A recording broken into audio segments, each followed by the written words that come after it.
So welcome everybody here and out in Zoomland from wherever you're zooming in from. This is the Artist Salon, the February edition.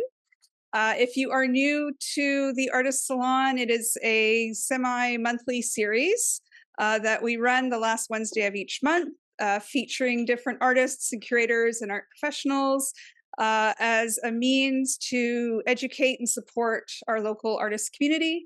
And really to encourage you to just keep on making art and grow your art practice. I wanted to, first of all, welcome you all, including all of you online. We're at the Richmond Art Gallery, which is on the traditional lands of the Hunkaminam-speaking peoples. So thank you for wherever you're all coming in from. And I know today all the people in the audience here came from different places. So thank you for coming and joining us today. Our guest artist is Tarcila, and she'll be presenting us today. She'll be doing a visual presentation for us all, talking about her artwork. If you haven't seen it, it is upstairs in the Cultural Center Rotunda. I'm going to introduce Tarcila with the bio that I have written up in my lo-fi way of reading. I need a teleprompter. If anyone wants to donate a teleprompter.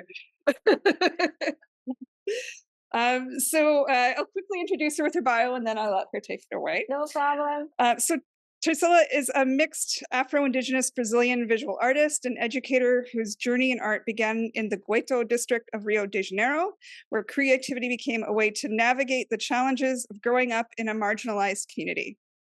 Tarcila's work focuses on blending traditional and digital art, ensuring accessibility through the use of augmented reality, animation, and audio descriptions. And I think I have more, but I think I want to give more time for you rather than me. So again, send in your question. You can send in your questions throughout the session. People in the audience at the end of the session will have time for your questions as well as the online audience. But I will just let Tarcila take it away, and thank you for being here. Thank you, appreciate it. Okay, hello everyone. To talk a little bit about me. But I wanted this presentation just don't talk about me, but talk about everyone, because it's about accessibility, and that's my core. So who am I? I'm a Brazilian artist mixed with Black, Indigenous, Europeans, God knows, so many peoples. I'm the fruit of the colonization. It's part of the process of my country, of course. I combine digital art, augmented reality, and artificial intelligence as tools to empower my artwork. But my background, I started to do traditional fine art when I was 8. What's happened, I was drawing the walls of the school. The director and the teachers, they didn't like it. Of course, they call my parents. And my parents say, okay, we're going to talk to her and punish her because it's a Catholic school. And they put me in the art class. That's the way that they punish me. They put me in the fine art school. And I truly appreciated what they did for me. After that, I went to industrial design bachelor. I did a specialization in concept art and digital art at Imagine School in Toronto. Later on, I studied concept art at Vancouver Film School. And later on, I did business program at BCAT. So yeah, like there's too much in my backpack. So that was me when I was a teenager exploring digital art. Like I saved some money and I want to get a digital computer and like working how to do digital art. I love oil painting and acrylic painting and all these things. But when I figure out digital art is so much accessible and so much easy to develop my artwork, I just fall in love. I graduated during the pandemic, the COVID, here in Canada, after the bachelor degree and all this stuff. And I graduated here in Canada. When COVID struck, I got my diploma. And because of that, I couldn't find like any opportunity to work as an artist. My dream was working animation studios, Disney, all these things. Throw away these dreams, girl. Time to clean floors, work in the labor. So I was working in daycares, and I work at Dennis for a while to survive and as an artist to achieve my dreams and all these things. So it was very hard times, I can remember. Why I choose augmented reality and artificial intelligence to boost my artwork. As an artist, it's really hard to sell artwork, right? It's really hard to find, yeah, come, welcome. When I was struggling in Canada to find my own voice as an artist, like working different places, I was like, okay, I can't survive as an artist. This country teach me in the most hard way that I will not make it. Impossible. And I have a neighbor, she has 83 years, she lives in the same complex as me, and she have a disease that she's losing her vision, caused by diabetes. She's getting blind slowly. And I think she was just trying to help me because she was nice and kind woman. And she said, you know what? I'm gonna buy your artwork. Like, what? But you can't see. How are you gonna have this artwork? I know you're just trying to help me, but I feel like she was the first person who saw me as an artist here. Like she was really shaping me like in so many levels. And I say, okay, I want to sell the artwork for her, but I want her to enjoy the artwork. I want she feels the artwork. How am I gonna do that? So I was browsing around what kind of accessible technologies I could implement it in my artwork, and there is the augmented reality. She's 83, she's smart, she knows how to use her phone. So why she can't just scan the artwork with her phone and listen the audio description of the artwork with a music background, her favorite music, and some animations. Maybe she can see it, but for the young generation, they might enjoy the animation. And it's so many possibilities. So I start to work and learning how to use artificial intelligence, how to use augmented reality, how to create the codes. And I developed the fine piece for her. And I couldn't finally, I sold to her, sold it. And now when she want to feel or understand the artwork, she always scan with her phone and she can have access, close her eyes, listen the music, listen the audio description. In the other hand, there is another extra layer. It's the animation who incorporate and bring the new generation who loves technology and like integrated with the animation in the painting. It's bringing more boost. They post on the Instagram, they post on the social media, and this bring me more numbers. So here, that's my neighbor there. Yeah, that's her. She went to my exhibition and she was really happy to play with the phone and listen. And when I go to some galleries, they don't have that. Why they don't have that for these people who are getting blind or they can't read the labels? How are they going to experience art in a full level if we don't have this technology implemented in the facilities? So this is part of my mission as an artist. So I use different softwares to create, like, I use like more than 5 programs to bring all these things like a puzzle and make the final piece who's printed like if you go there, like that's the result of so many tools incorporated in one thing. And why I use so many tools? Because I want to bring the most easiest ways to develop faster, and it will be a little bit cheaper. Like some augmented reality really relies on huge programations and they cost tons of money. But in the way that I do, using different tools, I can make it faster and cheaper. So why I choose digital art, the second thing that why I choose it's because it's sustainable. I really agree with the carbonizated practice. It's a project that galleries are implemented, like using recycled products, use like eco-friendly, and digital art for me it's part of that because I don't waste tons of the materials like pigments who can damage the planet.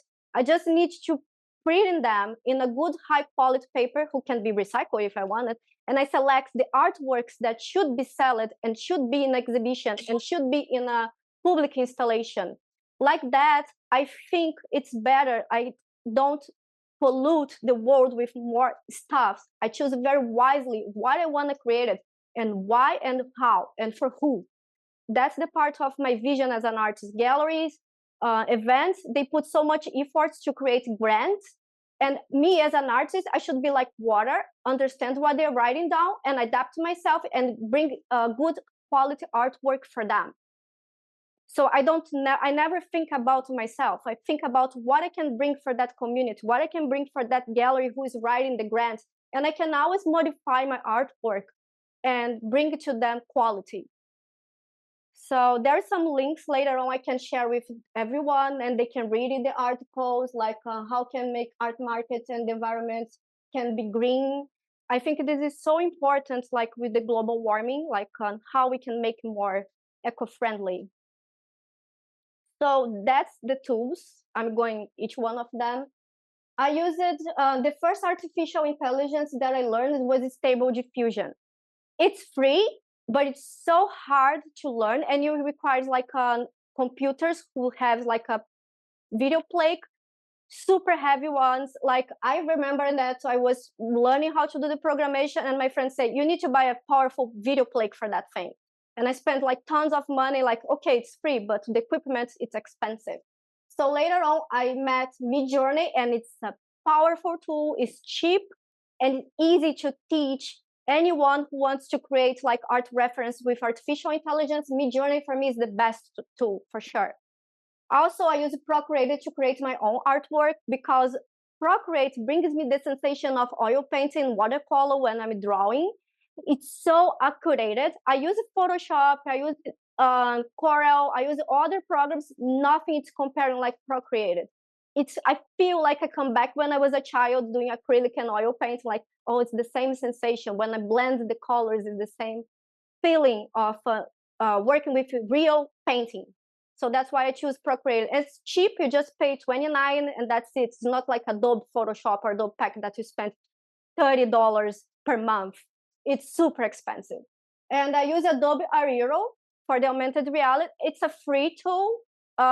It's easy to use to create animations. It's just drag the things and you tell the machine, oh, I want to just to do like waves movements. You don't need to like heavy programmation for Adobe Aero. And that's why I love Adobe Aero. You can rely to do augmented reality in TikTok or Snapchat. They provide softwares that you can use it, but you force the audience to download the social media to run the augmented reality. And that's not fair. Like they should use whatever they wanted to enjoy the augmented reality. With Adobe Aero, they just need to install the player. It's free. It's a very friendly user app. And when they open the camera, it's just the augmented reality starts to work. So it's really, really useful, really useful. For other programs that I use it, Photoshop, in general, I use Photoshop more to create mock-ups. For example, if I want to show how the audience is going to use the augmented reality in the installations, I do all my mock-ups on Photoshop. But I don't create a lot of artwork on Photoshop because, once again, Procreate brings me that sensation of traditional art. CapCut I use to create the audios. They have a tool that you can create voiceovers using artificial intelligence. They have some free samples, but you can record your own voice and train your own voice to create your own audio descriptions. And it's really, really good. Super accurate. I really like it. And Runaway, it's expensive, but he do good animations. Good animations using artificial intelligence. For example, if I want animated my artwork, and traditional animation takes maybe like weeks, months to be produced. I just put my artwork at Runway or Sora, with another open source, and I can you animate that, and they will create a short animation that I can incorporate it at my artwork for people enjoy the augmented reality. But there's mistakes and needs to be fixed in other software. So I use Procreate, like I just open frame to frame and say, oh, there's a mistake here, and I fix. Later on, I put it in the augmented reality. So that's how I play with all these different programs and open sources to create the final product or the art piece or the project, whatever I have in my mind. And whatever, when I read the grant, okay, that I should write it down and do it. So for the first time playing with artificial intelligence, there is a big fight between artists. Oh, they steal our artwork. But I don't like to see technology as an enemy. We can use that to bring good art and make it good for everyone if you do it correct, if you play with the rules. Okay, they grab our data, Meta grab our data, all these big corporations are grabbing our data. So why I can use that to create powerful art who can speak and fight against that. So that's the way when I start to learn about artificial intelligence, okay, this is very cool. For example, if someone can't use the hands to draw properly, they still can use artificial intelligence to create art. If someone has cognitive problems and they can do intricate details in oil paints, they still can create art using artificial intelligence, and that's fair. It's okay. I don't mind if they grab my artwork to do something good for someone, and I don't mind to use this tool to do something good for a project. So when I try to understand more about AI, I understand the machine can grab my artwork, learn how I paint it, how I draw it, and create a model based on that. So I told my friend, you know what? Let's grab all my artwork and I want to create my own model. I want this machine try to mimic my artwork, and I'm going to use as a reference to create more art, and that's like super cool. So I spent months with my friend, like training Stable Diffusion model. And later on, like months ago, Midjourney have my own model now inside of them. So it's really cool. Like, okay, thank you guys for training for me. Now I can use it with everyone. So my first artwork, it was Glow of Compassion. And that's when I start to learn how to propose grants, how to read grants, how to learn what they wanted, and start to, okay, that's how my artwork should be. I should follow what these people are writing down. I can do my own art style, but still, I want to match with the theme of the proposal. And it was about anti-racials, like diversity. So I was thinking about these indigenous Asian warrior, and I did the unicorn, and if you can see, there's like the rainbow colors over there, like for the queer community. So I was playing with that, like I want to like a fierce like woman, but she's mixed like on Brazilian people, and it win the People Choice Awards because I put more effort to think about the theme, what this community was imagining and what they wanted, and try to create a solid artwork who can correspond to their expectations. And I use gold application on this artwork and some Swarovski crystals, so the people can feel like the 3D effects when they see the artwork too. So that was my first grant. And here I'm gonna show, okay, I'm gonna show like on one of the videos that I made it. It's the Cult of Sister. Just explain a little bit about my artwork. So in general, that's how I'm painting everything. So in general, I start with like, I like to create my artwork pushing for the colors right away. And after that, I start to develop each piece separately in the scenario.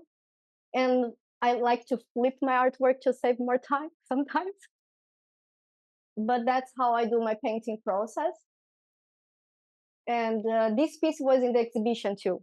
So I used the Procreated to create that artwork, and both of them, Glow of Passion, this one went to exhibition, but Glow of Passion win the competition.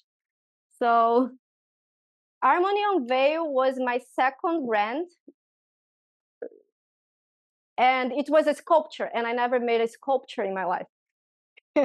So I just was reading the film in Victoria Island, and that was the time that my neighbor purchased to my artwork, and I was into augmented reality and technology and all this thing. And they say, why I don't propose them a digital board printed on metal who has augmented reality? I know it's a crazy idea, but who knows, right? And I just explained them like it's a printed digital art, and there is a QR code. So when the audience come, they can scan the sculpture. They can scan the sculpture, and they're gonna have a description of the artwork, and the images of this metal. It's gonna be alive, so they're gonna see the animation in their phones, and it's gonna talk about the local animal of Victoria Island, the steer lion, because it's in the red list. So I would try to make the proposal matching exactly with their vision, because the vision was beyond the surface. Like, you know, like, okay, I'm gonna write, maybe they're gonna like it, I don't know. And they loved the idea, and we could have made it. So that's the sculpture. And I can show the video too. Hello, I'm Tarcila Neves, an artist passionate about transforming lives through art. I took a 5-hour trip from my home to Oak Bay, but I have love and determination. At opening night, the committee has a free bus or bike circuit. I'm from Brazil. Hello, everyone. I'm here in Vancouver for 7 years. Thank you all for being here tonight or this evening. I will be reading my speech because English is not my first language. This exhibition with the theme Beyond the Surface has been an incredible journey for me. My piece is a digital art glacis on aluminium. I made it using my fine arts background and skills to reflect the deep connection that Oak Bay and Victoria Island have with the local animals. And I choose the Tarcila sea lion. I want to create the effect of this majestic sea lion are both flying and swimming. The butterflies is a symbol of change, like they are caterpillars and they become butterflies, and that's the beauty of nature. With time, we change, we transform ourselves in something beautiful. My inspiration for this piece came from my father's words. This world is our home. We live here together as a community with a fine arts background.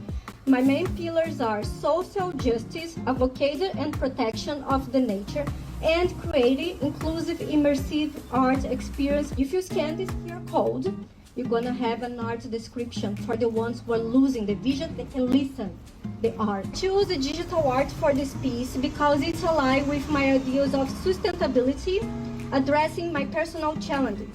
My hands are deteriorated with my age. I want to extend my heartfelt thanks to my father who passed away, and of course for my family, my husband Victor, the team of Oak Bay who helped me to assemble this art today. I say thank you to Doug and Siri and my mentor Calvin Sid. That reflects my art, my manifesto as being a humanist and an artist and a woman. Thank you so much. Don't cry because I cry too. I'm a crybaby, seriously. And it was last year. My father died, and it was super hard. And I just put his name together with mine in the sculpture. So, yeah, I think he's in heaven probably.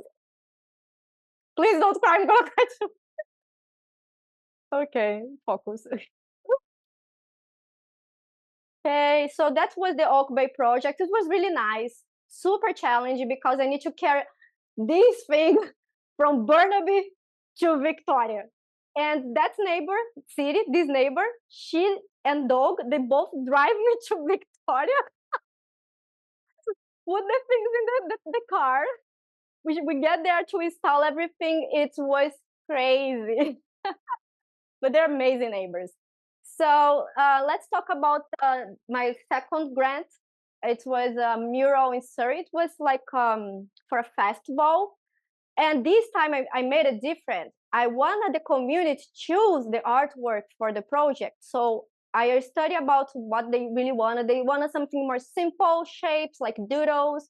So I create like these 3 concepts for them, like, and say, hey guys, choose whatever you want. Like, and they wanted something for the summer festival. So I did one based on their local nature, geometric mountains, more simple. The other one I use like local flowers, like doodles, very simple too. And the other one I choose like on the salmon and the waves of the river, who pass by the city and like, okay, choose whatever you guys think it like prefer and everything. And on the top of that, we're gonna have the augmented reality too. So the audience who go to the festival can see the flowers getting out from the mural, or the mountains moving, or the fish swimming. That was the main idea. In the end, they choose like this concept here. Because they say, oh, can you put like simple flowers, but instead like a blue change for turquoise? And this remember me the times when I was a graphic designer. Customers tend to change their minds all the time. And I don't like this color. Can you change that? And this is really fun for me because I remember like I was going back and forth, like modifying things. Like, okay, you wanted me to change 100 times, I'm gonna do it. So it was really fun work with them. And then that was the result. And I think I have the video here too. So let's go to the video together. Hello, it's Tarcila Neves. I'm an art director at Workaholic Studio. We're excited to share our project commissioned by the city of Surrey. For the Sounds of Summer Festival, we transformed 11 concrete barriers spanning over 30 meters into a vibrant art installation. With the assistance of Dave Claude and Joyce Bermejo, we brought this vision to life. At Workaholic Studio, we listen carefully to our clients. We handle the materials research and provide an accurate budget to make the process seamless and stress-free. We offer custom art, allowing customers to choose designs that best match their vision. Our projects are guided by our business director, Calvin Taylor, ensuring high quality. We integrated QR codes, offering an augmented reality using Adobe Aero and Metaspark. This makes the art accessible to everyone, including those without social media, with animations and audio descriptions for people with visual impairments. A big thank you to Matthew Decina for believing in our vision. So it was really fun, but it was in the middle of the summer and I was like dying. Painting that. I think I was so tired in the end, I was like laid down in the asphalt, like I can't do this anymore. But this was the first project that we used the collab. I have a art collab, so that's me. I meet another artist and we became friends. And later on, when we do the projects, I just allocated them and we share the budget. Like that's how what's the grant is going to provide me, and I can pay you that amount. You're fine with that? No, I want more. Okay, let's talk about that, and we can readjust. Oh no, that's fair enough, and we go for that. So this time we have Joyce Bermejo and David. He worked with me in another project I will show in the future, but I love that idea to collect, not collect, pick it up, bring these artists together and help each other, because I think artists together are strong. When I was at Vancouver Film School, teachers told, oh, you see your classmates? They are your competitors. They're gonna eat you on the breakfast. I'm like, really? Like, seriously? We can't be friends? They are my competitors. I should hate them? And I never agree with that. We are struggle. We are in the same boat. So why, if I get a big project, why I don't connect with these communities and say, hey, I need your help and I can pay, so please come. David is a sculptor, but he was doing the murals with me and it was super fun, super nice. So the collab nowadays, it's growing up more and more, and I'm super happy because now I receive emails from the artists. Hey, I want to participate. Do you have any project? They're like, oh, I will search, and if I know about anything, I will run and let you know. And that's it's super fun because I was so alone before without friends, doing like labor jobs and everything. And now I have these artists who I can send messages. Hey, how are you doing? You have any grants? You want to do something together? And it's super fun. I love this collab. This collab is my baby for sure. So this one is the Marítimo Art Festival. And I will tell the truth for everyone here. I recycled for a rejected grant and I just reapplied for another one using the same project. We have this project for another community installation, but they didn't have enough budget. And I say, you know what? I'm not going to throw away this project because it's super cool. So I'm going to try to apply for another grant or another opportunity. And my goal is grab recycled wine box and crate box. The first scenario was thinking about a workshop to teach the community to paint them in a beautiful way, and they can use as a furniture or organizing their materials at home, and we donated them for the community. And I said, okay, cut down the workshop. So we're gonna grab this wine and crate box. I'm gonna paint and then accord with the theme with the festival, because it was Maritime Festival, and they're gonna be beautiful. And Dave wanna do like a diorama, and the people will have a workshop with recycled materials, creating sea creatures, and they're gonna decorate the installation. And later on, we're gonna dismount it and donate it to the community. So I like that idea to grab like old things and using as a recycling project, like bring it to these materials like a second life, a third life. So I'm gonna show some videos about this project here. So that one was me painting thousands of rings. I paint 27 boxes. That's me painting all the boxes at my apartment.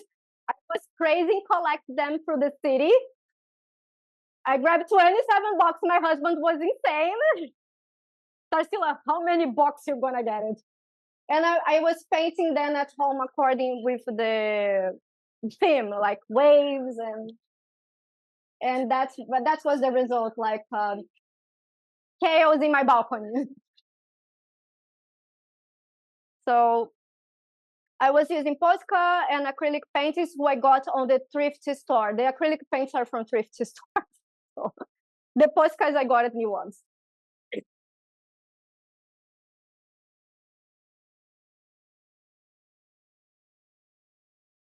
So I was painting 27 boxes by hand.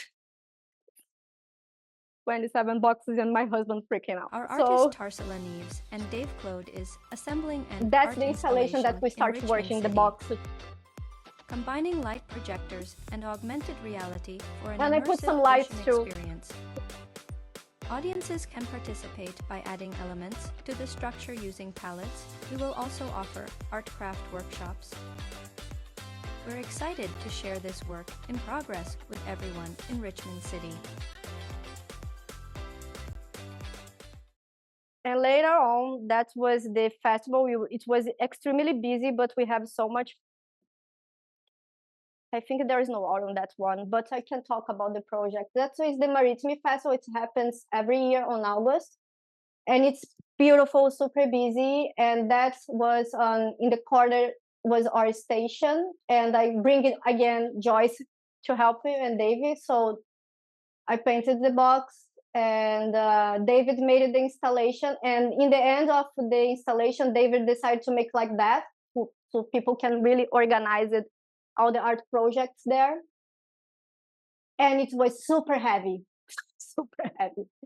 So that's the workshop that we made it. Like they can create like sea creatures using cups, very cute ones, and they can enjoy the augmented reality. And the animation on the augmented reality was the creatures that they created. So we just added on.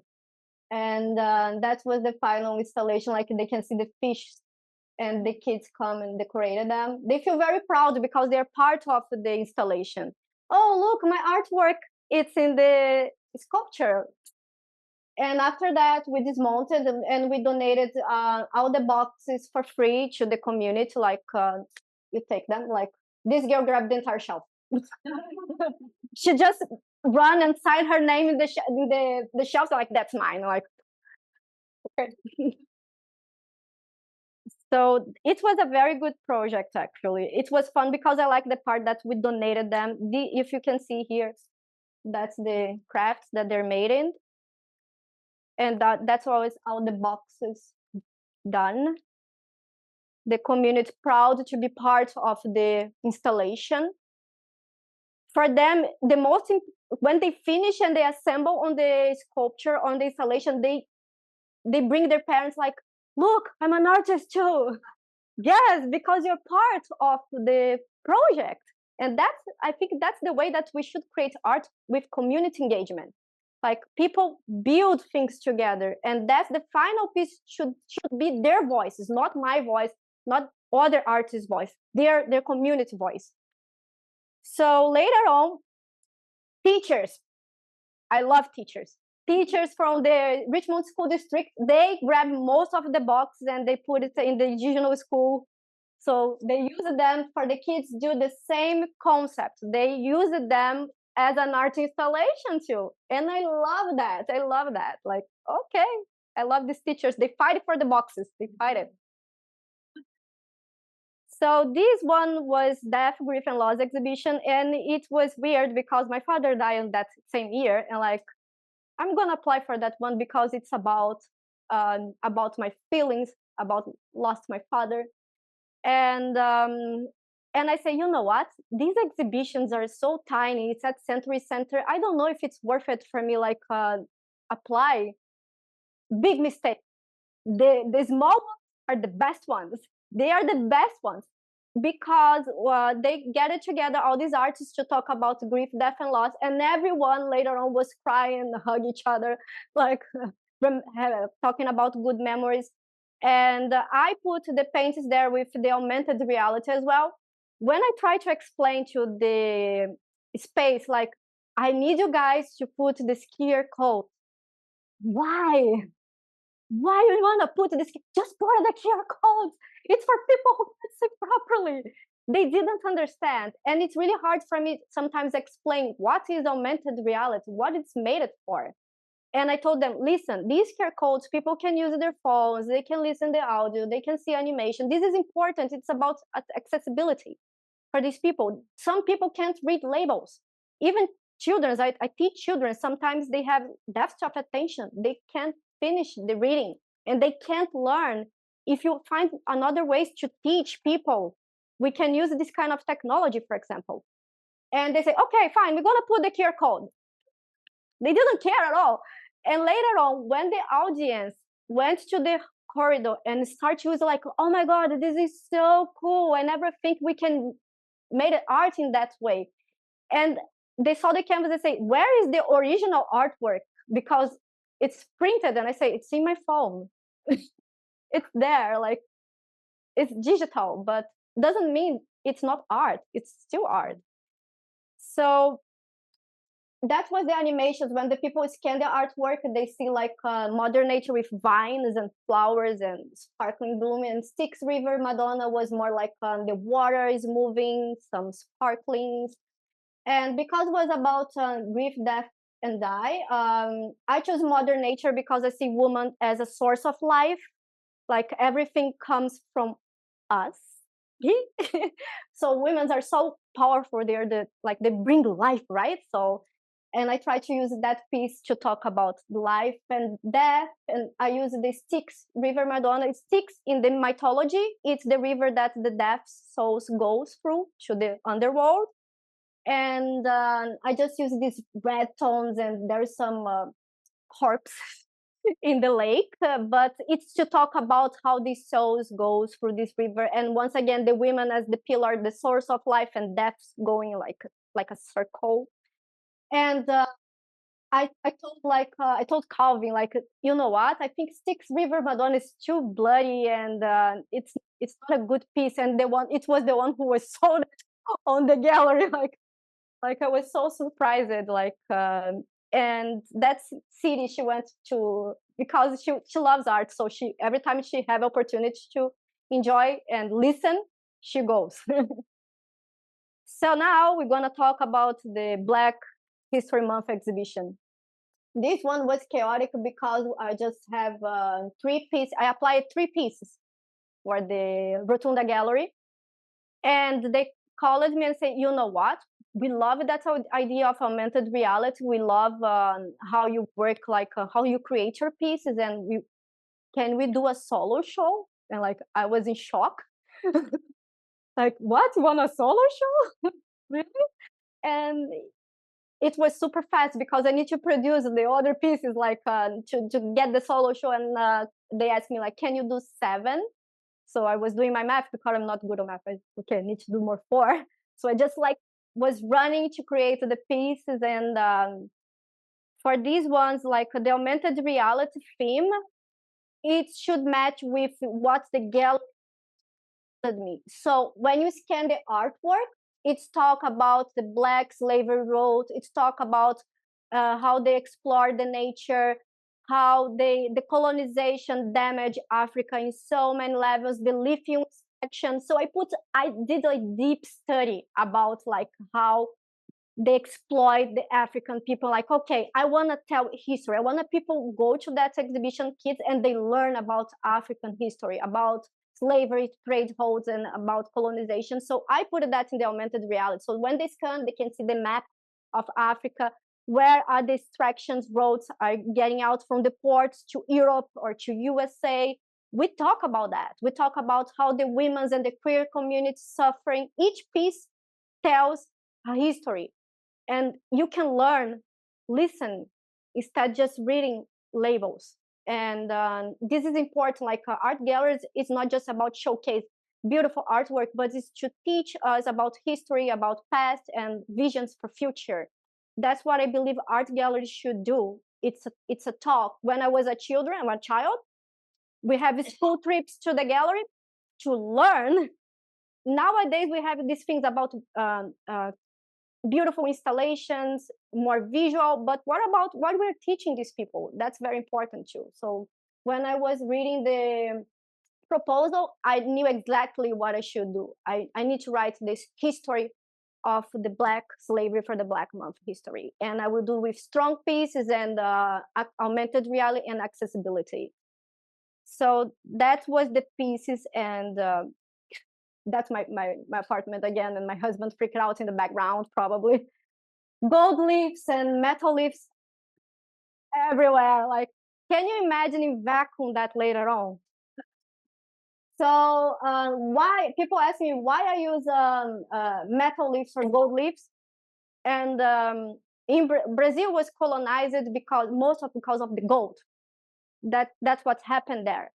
And I remember, like, because I'm mixed, but my grandmother have Portuguese friends, and they say, and my grandmother say, "Oh, she's Portuguese. You know, Portuguese are very important people in Brazil." But I was a clever kid. I was smart, and I told, you know what, grandmother, do you know the Portuguese people stole all the gold from Brazil?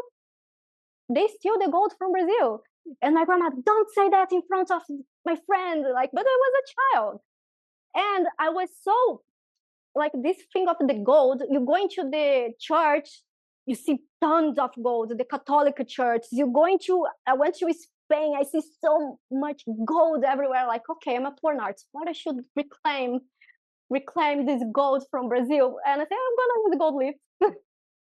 That's why I choose gold leaves because just like it's a way to answer for my colonization heritage. Okay, you guys have gold. I'm gonna put a gold on mine too. So that's it. Even if it's not real, it doesn't matter. It's the way that I reclaim. At least I have to put something about me, right? So now let's talk about AI. So I was teaching how to create art using artificial intelligence for the seniors at the Community Center College of Retired. And it was a very wonderful experience. Seniors are amazing. They are so curious about learn. They are so curious about getting tech. And sometimes they don't have anybody to teach them. And I met this senior. He was one of the directors in the community garden. Like he was just sending brochures about the programs there, and I say, "Oh, I teach. Like I can teach elders." And he say, "Oh, but we're not interested in any program." And I say, "What about artificial intelligence?" And oh, can you do that? And I say, yes, why not? Like we can do some classrooms for the elders to teach them how to use artificial intelligence to create art, to do whatever they wanted. And it was very, very fun, very fun. And I think I have some videos here too about that. Oh, sorry. That was the deaf and grief. When you scan, they can listen, and there's an animation running through.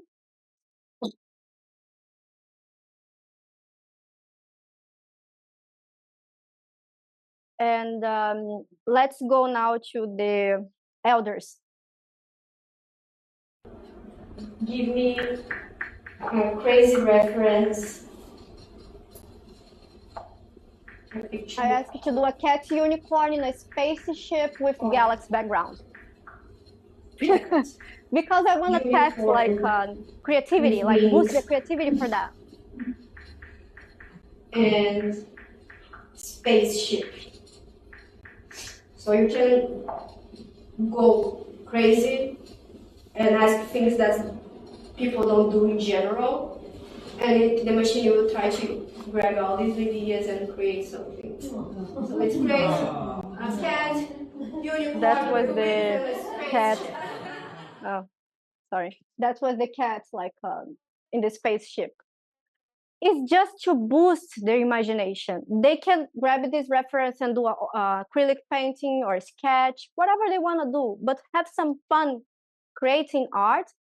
And if you have like if you're shaking, like you have some problems, you still can, write it down and wait till you see the pictures and play with that, do a collage. There are so many things that, oh, sorry. They love it. Okay, there's another video for elders too. Okay. This is more talking about on AI policy and why artists are so mad with AI. But let's go. So now there's a big fight between artists and the creators of the AI. But personally, I'm an artist. I work with art, and I think this is a very useful tool to boost the creativity. You can use that as an inspiration to create your own art. So that's what I like. No guilty, just have some fun, create something, feel proud about that. This is very important for everyone. Art should be about that. It should be about creating things and feel good about that, to heal yourself. I believe art for me saved my life so many times. Like when I was almost giving up, you know what? I think I'm gonna do a draw, and I feel much better. Oh, look at that! I'm so proud of myself. Oh my god, the day was awful. Just draw it. Just draw it. I remember when was coming back from. I worked in a daycare for 3 years, teaching kids and all these things. There are some days I was so stressed, so tired. I just come back to home, sit down in my bed, cry and draw. Like I feel much better now. It's so good. So art should be to heal too, right? Like that's what I believe. Art should be for heal and everything. So art challenge us to rethink of relationship with the story and the world. John Armstrong said that on Art Therapy. It's an amazing book. That was the teaching elders with AI. I use two tools to teach them. I use the ChatGPT, who is really great. I love ChatGPT. It's amazing, and Midjourney too. And I will show how Midjourney. I will show today how Midjourney works and how we can. I trained the machine using my family pictures for the Black Month history. My mother is Black, so okay, I'm gonna use her as my diva. So, let's talk about the tools. Like as I told before, Adobe Aero for augmented reality, Procreate and Adobe Photoshop to mockups, digital art, Runaway ML, Midjourney, Sora, and Stable Diffusion as our main core of artificial intelligence tools to animation and create the images references that you can use it as a tool to boost your creativity.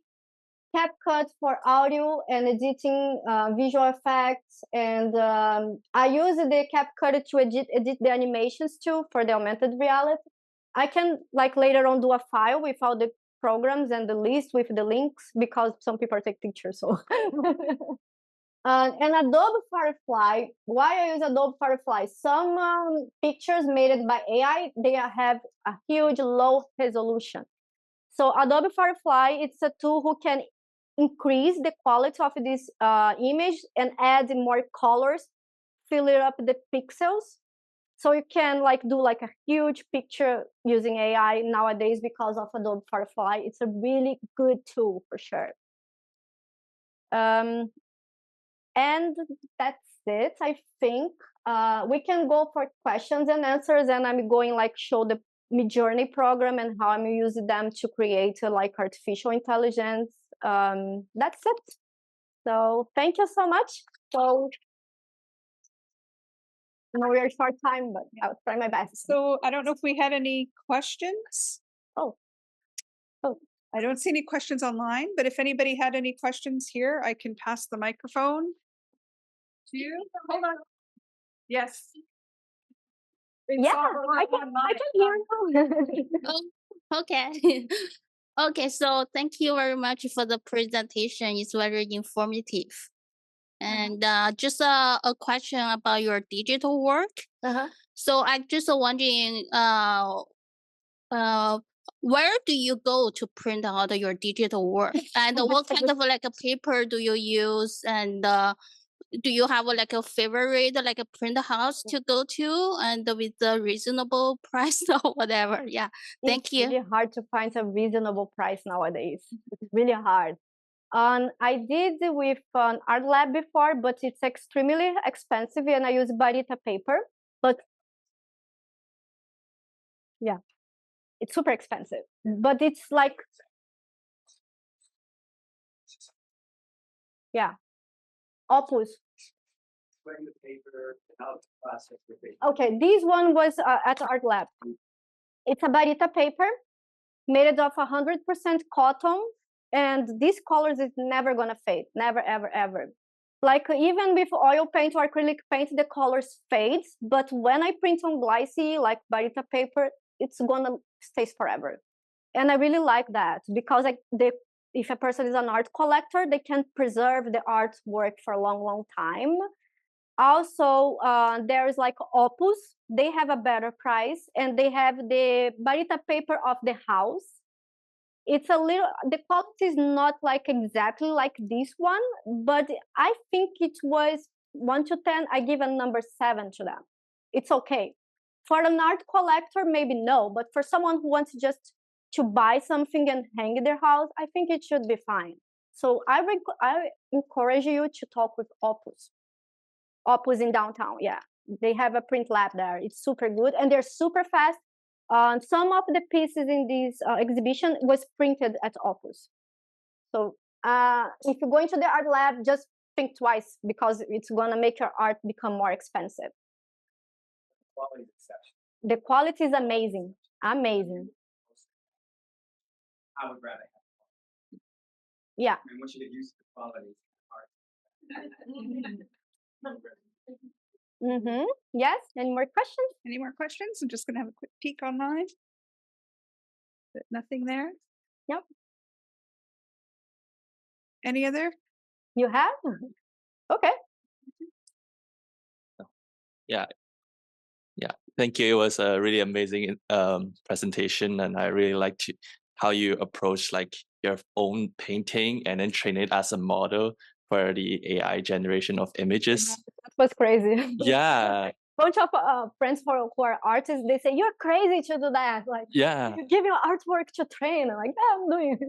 yeah. Because like as how I'm familiar with AI, I feel like that is very meaningful in a way that many people might not realize. Is that how stereotype AI sometimes is? I agree. Because if you put in a prompt and then it would generate the most stereotypical answer to you, and then if your source is very limited, like for example the mass media, then if you, for example, my background is Chinese, if I put something Chinese and it's very stereotypical, very racist, Super bad. yeah.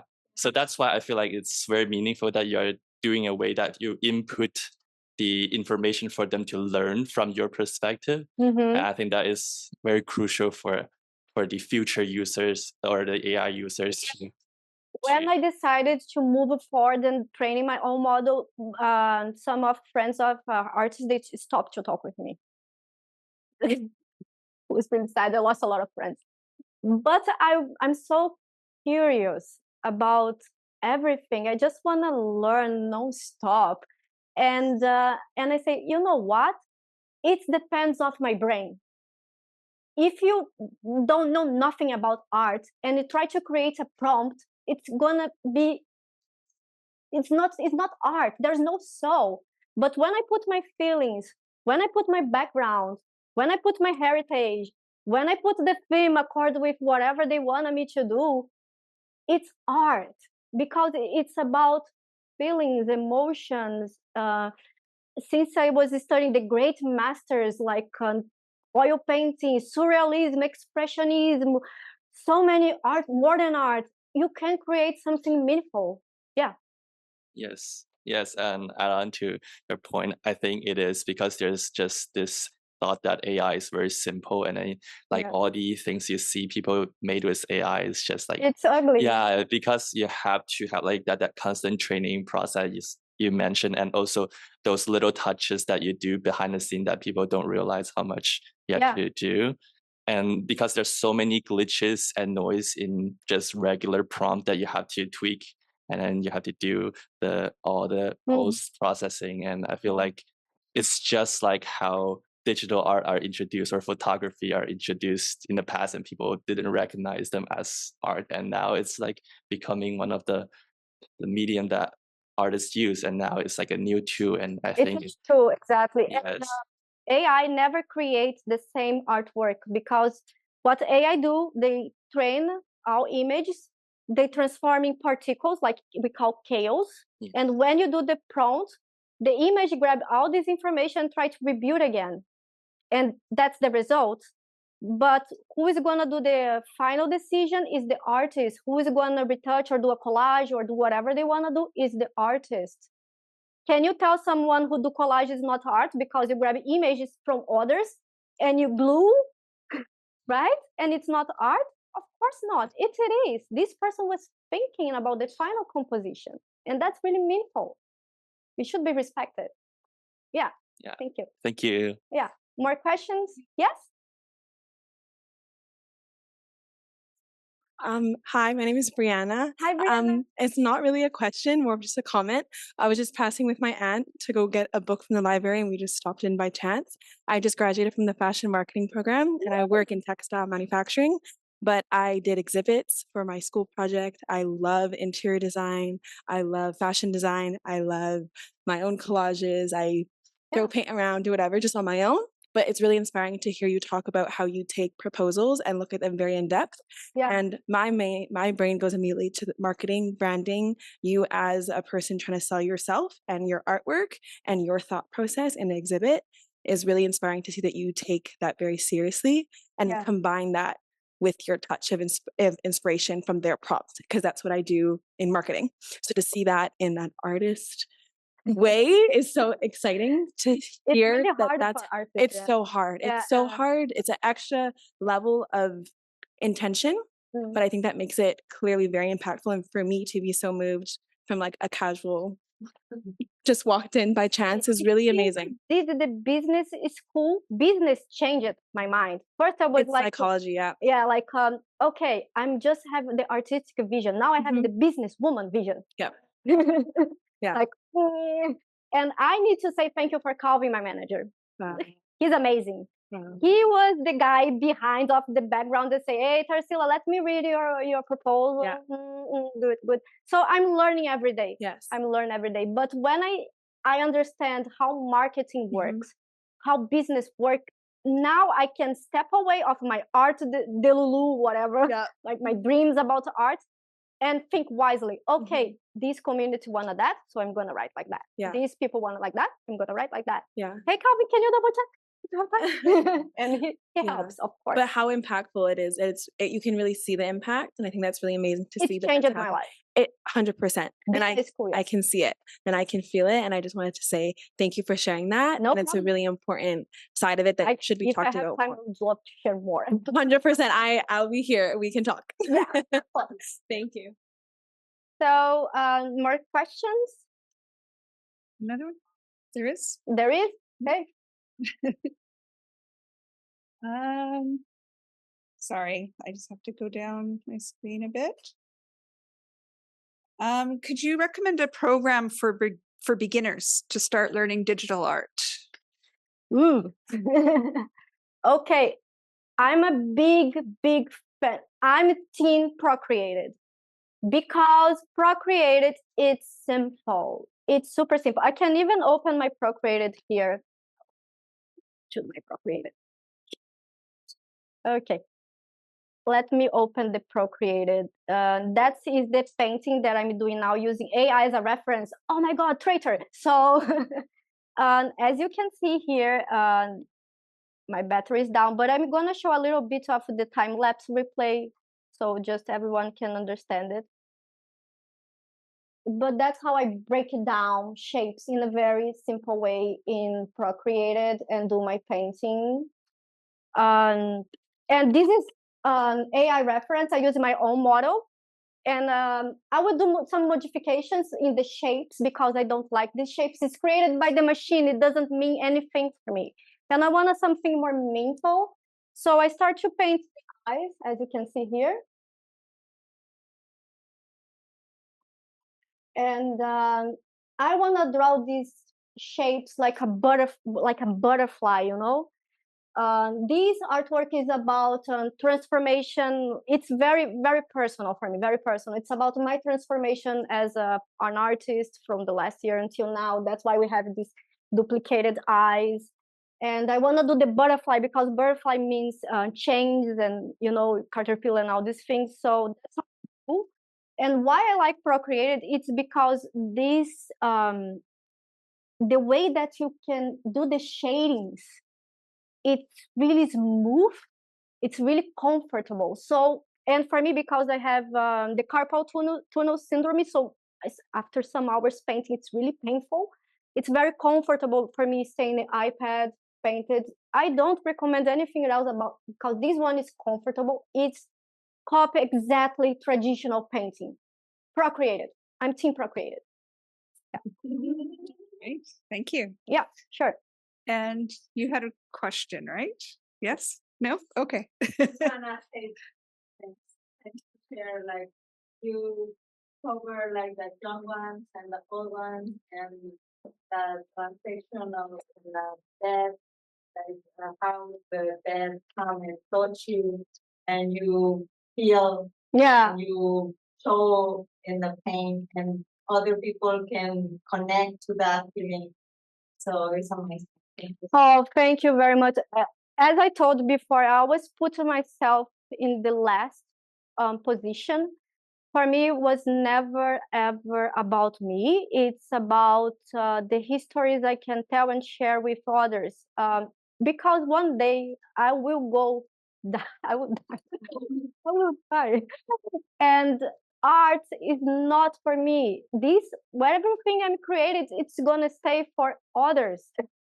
So it's about them. I'm just a vessel. I'm just a tool to bring these messages. And later on, I'm going to another place.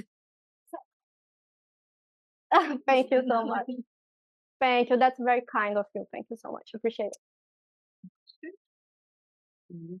Thank you so much for sharing. I really Okay. gained a lot from this. Super fun. I guess two questions. With all the programs that you have in your toolbox currently, are there any other ones that you would like to have join your toolbox, or is this Yes, I do. What do you envision? And after that, what is next on your plate? What other projects are you working on? I wanna learn touch design. I'm still playing with that. It's like a sensorial equipment. So if you touch a sculpture, it triggers animations and triggers like holograms.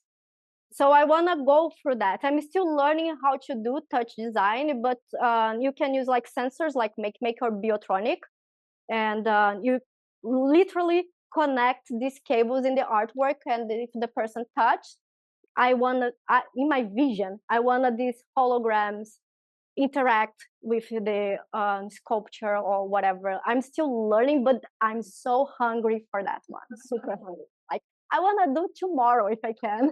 But for artists, are really hard to get the budgets to create this kind of technology. So what I'm doing is playing with brands, teaching there and there, and try to collect the money to develop that, because it's not going to be so cheap. And I need to do a little bit of programmation on the top too. So that's the next level, I think. Touch design, the name of the software. Touch design. Yeah, this one is hard. Like I was like, oh my God, I can't do that. But I will eventually.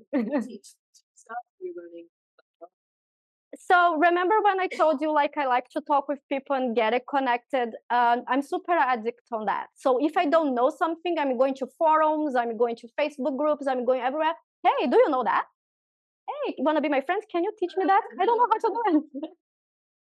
When I was training the model, a Brazilian friend of mine, he's a programmer, and I was talking with him. I met him in a forum group on Discord. Discord is like an app for people who like video games or technology. I met him there and I was like, hey, do you know AI programmation? Oh yeah, I know, like, oh, this is super cool. So you know what? I'm an artist and I want to play with some stuff. Maybe we can create a model. And like, maybe we can create a model. It really became a model because we worked together to do my own model. That's what happens. And that's how I learned the coding and everything. But I was doing coding before as a graphic designer. So I know a little bit of code, like Python, CSS, HTML, JavaScript. I know these things, but they are like behind. And I just use them when I need, oh, I need that. So I push it. But touch design, I want a sensors for sure, like something that people can touch and interact. Yeah, that's the next one. Any more questions? Thank you. I think I'm going to end it for the online audience for now, but I just wanted to say thank you to Tarcila. Thank you to everyone here. Your show is still up at the Rotunda Gallery. Is it just till the end of this month, or is it? I just want to show before we're done, because I promised to show them the artificial intelligence. Well, we'll save that for this group. Okay. Sorry, Zoom people. Bye-bye. But yes. So, and for the people online, just so you know, so yes, come to the Cultural Center. You can actually see Tarcila's work in person upstairs till the end of this month. In connection to artwork that is accessible, the current show in the Richmond Art Gallery, especially in the back gallery with Wisdom and Blackbridge, we did partner with Tangled Disability Network, which is based in Toronto. So you will notice there's like things on the floor, which are designed for people with sight issues so that they know how to not get too close to the artwork. Everything's been lowered, so it's a lot more accessible for people in wheelchairs. There's Braille, which is our first time doing. Tangled was an awesome resource for us to learn how to make our exhibition super accessible. So I do recommend you, if you're interested in that, to seek them out. They're very helpful and they work with artists. And so it was a really nice tie-in to bring Tarcila in, who's very much also into accessibility and but moving more in the digital realm. So lots to learn. Next month, we are going to go into the Media Lab, where Melanie, who's now filming us, has many tools in the Media Lab where we can actually start to try some of this out. So we're thinking for the next Artist Salon, it will just be like an open house where we can look at Procreate, we can look at the Cricut machine, I don't know, she's 3D printers, laser cutters, and we're hoping to make this accessible to more artists because it is a fabulous resource that we have here. So that will be next month for the Artist Salon, in person only. Yes, if you want to try Procreate, that, yeah, we can do a whole class session. I would love that. Yes, so come Me? back. Me? You were definitely. I thought it was another artist, like, oh, I was so sad. So, of course, yes. I can. Just, I will be ready. All right, so next month. I was totally outstanding. So thank you, everyone. We're going to say goodbye to the online people. So bye. Bye, people.